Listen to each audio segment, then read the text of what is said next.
Sanibonani, welcome back to enye i-video. Ngiyabonga kakhulu for tuning in. Thank you so much for coming. Ngakhohlwa ke ukuthi phela usubscribe, uyilike i-video as well as ukuyishare nokubuka ama-ads yonke into bafethu encedisa la ungancedisa khona. Please consider ukulike i-video, lokho kubalekile. So izolo bafethu ngiye nga-uploada ke i-video nje eka Brenda Ngcoli esiyibonile trenda. Isa trenda namanje abantu basakhuluma ngayo kumanje.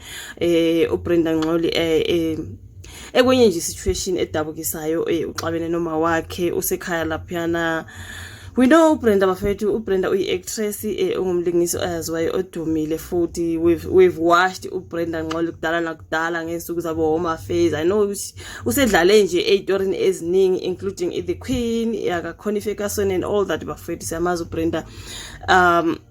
A wall actress, a wall Brenda Ngcoli bafethu. Yeah, i-relationship yakhe noma wakhe ayikho mnandi. It's not the first time sizwa ke ekhuluma ngayo le ndaba, even on the podcast and chill waye waba khona washare. I will insert leyo clip exoxa ngayo laphana on the podcast and chill ku MacG no Sol Phenduka ekhuluma ke ngesituation yakhe ne family, umzali umama no sis wakhe. I remember also on Facebook la sabona khona ingxabano yakhe no sis wakhe kwakukhulunywa nje.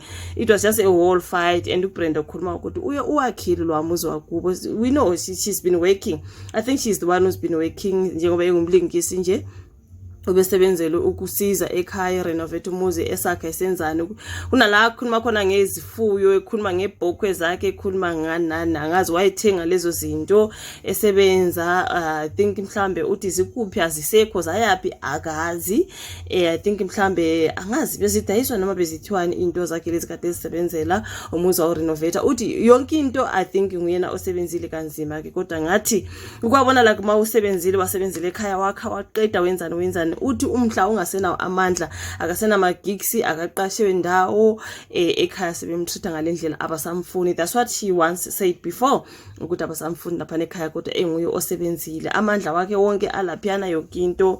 Iyadabukisa indaba kaBrenda Ngcoli bafowethu. I do not know ukuthi ekwenzekani ukuqhubekani between yena noma wakhe, but i-video iyabonisa nje kulwiwa laphiyana ke ekhuluma ukuthi ufuna ukundibetha, ndiza kuvulela i-case, you know, defamation of character. Kuningi nje baphendulana noma wakhe laphana bafethu.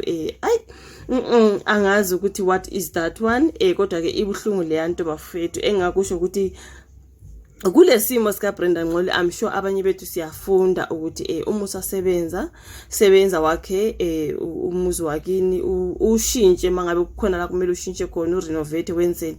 Umusa uqedile, please move out, uyozakhela owakho umuzi or uyozithengela owakho umuzi othi wena la ongeke wena uxoshwe umuntu. You understand?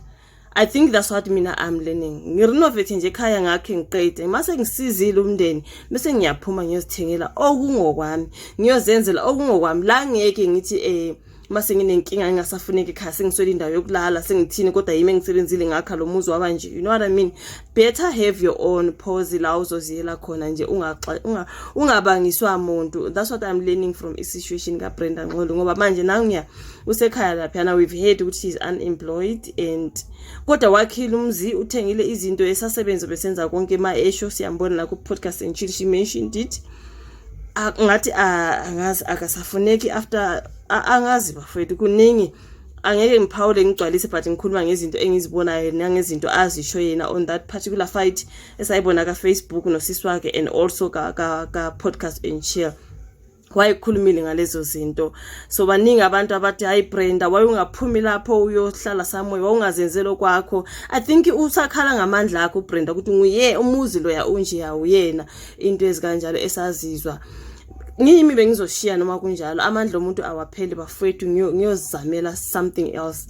Inkinga ukuthi nje mangabe kuthiwa she's unemployed for now, I really hope angawuthola umsebenzi or angalithola usizo, move out ayohlala somewhere, arente or azakhele something okungokwakhe la ngeke abangiswe umuntu, ngoba namanje wenzele i-live laphana engathuthukile nje sekamereni nengane and kuningi there bafethu. Kuningi man bafethu, like we don't deserve that, especially umuntu usebenzile wasebenzela umndeni yazini wawenzela yonke into, uthi mhla usu down and out treat kanje. Angisho ukuthi ngiyamgxeka uma wakhe yini engiyaziyo ngaye, but based on what I see on the clip, ayi nje bafowethu no, asizakheleni eyethi imizi uma amandla esasekhona. La singeke sixoshwe khona umuntu, you know what I mean? It's such a sad situation le ngiyibona eka Brenda, iyadabukisa nje bafowethu. Ayi ngeke. You're also like young and you're also like trying to work for your mother and your sister. You've got like responsibilities. I used to say that I'm not a breadwinner, I'm a crumb winner. Di-crumb winner mna ndisebenzele ekhaya naxesha lomjolo because ndicinga ii-rafters nee-paralyze neendondoni. Yabo imali ndandisa yonke kumama yonke, ndandishiyeka mhlawumbi ndibhatala irente, ndiyazazi noba ndandisela ntoni, ndandisela isavana 6 packs zawunxila be. But you never told us, why are you fighting with your mom and sister again? I don't know. I'd really like to know that after ndisebenze nzima kangaka, why every time I come back ndihlala kabuhlungu to the extent of ndide ndibizelwe i-social worker. Okwenu. Yes. I'm stopping ngoku. Yabona, you see, when I talk about my things, I said it's the Brenda era. It's a Brenda time to write money. Not here for a petty party. No. And when I said to them, I always say that they always say, Saksema Pepin. And I say, Napaima Pepin is Alfiga Indim. Now I'll also have an opportunity to say something. But one thing for sure is that I'm not the only person who has been doing it, black tax in Naninani, Nadoni, and who has these challenges within our families. Yeah. Family disputes are okay. They're okay. I'm not saying I hate my mother, I hate my sister, but unfortunately,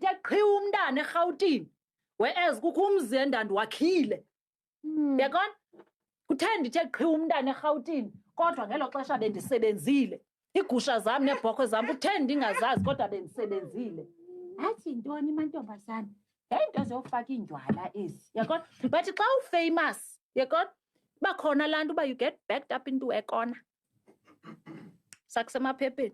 But how can they emotionally blackmail you like that? Saksema Pepe, when you've done so much for them, like you literally said, you've financially been there for them and probably other ways. I know. I always say that uSathana kadilizi imizi engamanga.